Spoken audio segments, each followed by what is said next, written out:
Please welcome Mr. Matthew J. Ramm for his CEO's address. Well, hi everyone, and welcome back to today's video. Now today I will be talking about climate change and what it means for the future of our globe. As we all know, we are going through a climate change crisis, and things have changed over the many years, and the actions that we do now could make an impact in 2032, between then and 2050. It's important that we all act in many ways, such as Antarctica, which is a continent, the coldest country on planet Earth.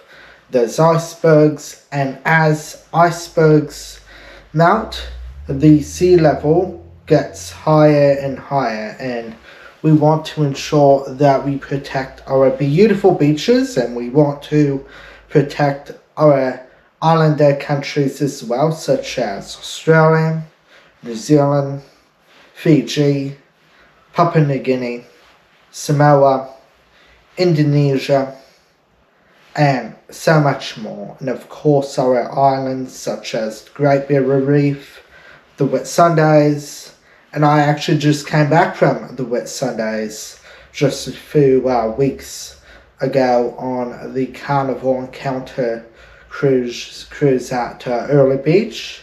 And it was very beautiful, and I hope that it continues to stay in good shape for the future generations to come. So what does the future generations of planet Earth really mean?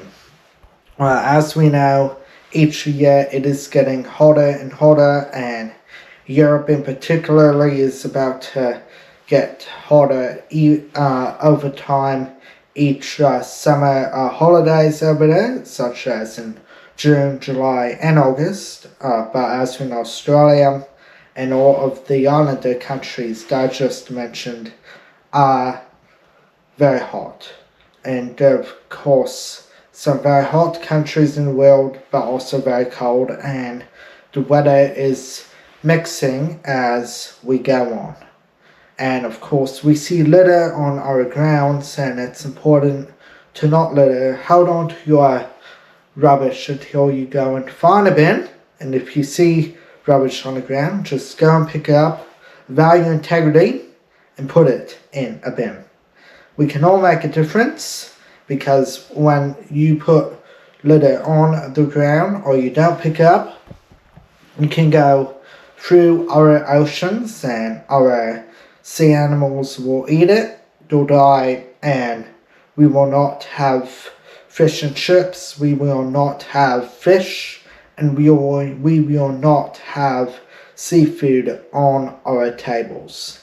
And many of us would miss that very much, and it'll be a consequence of action for our actions of not looking after our earth. So it's about looking after our environment, it's about protecting our beautiful green grass, so it needs to rain a little bit more. And of course when you drive a car, it uses up fuel, and also coal and fuel is bad for the earth. And of course we now have Teslas and more electric cars coming, such as the Brisbane bus metro that was just made, that I went on just recently, and it's not fueled up by the gas, and good for the environment. Good to see solar panels on the roof, which is also good for the environment as well, rather than using coal. And of course sometimes we do need coal and gas, but we should be a little bit cautious. I don't drive a car myself, I get public transport because I protect this earth and I protect our environment, and it uses up less gas, so I avoid Ubers and I avoid driver rides, and maybe even just share a car of 4 rather than using 4 cars for us all to have our own.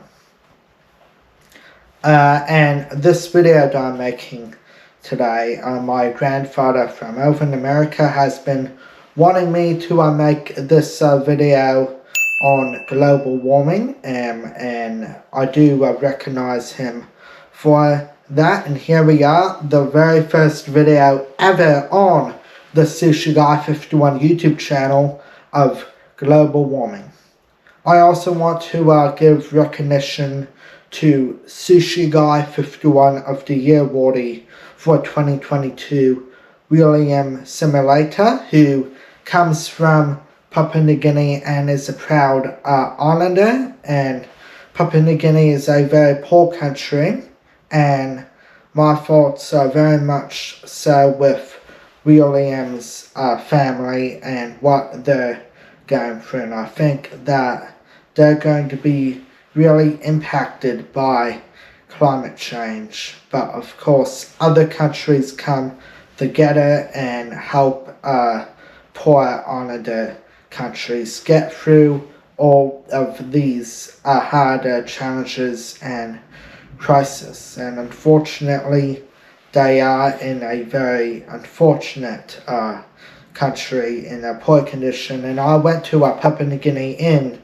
2019, and I saw many of the proud traditions, but I also saw very hot weather, and I saw islander people not living in nice houses, and they have to have food that is not fresh, like Coles and Woolworths. And my thoughts really is with those people, and I certainly want to wish them all the very best and good luck. So, of course, my message today is about protecting our environment, value integrity, value respect, make a difference, and it is not that hard. And I'll be making a video in Redcliffe on Wednesday about global warming as well, where I'll be speaking with many residents on their concerns on climate change, and those who are fishing, particularly in Redcliffe. So certainly I look very much forward to those meetings with them. So for now, I just want to say thank you very much.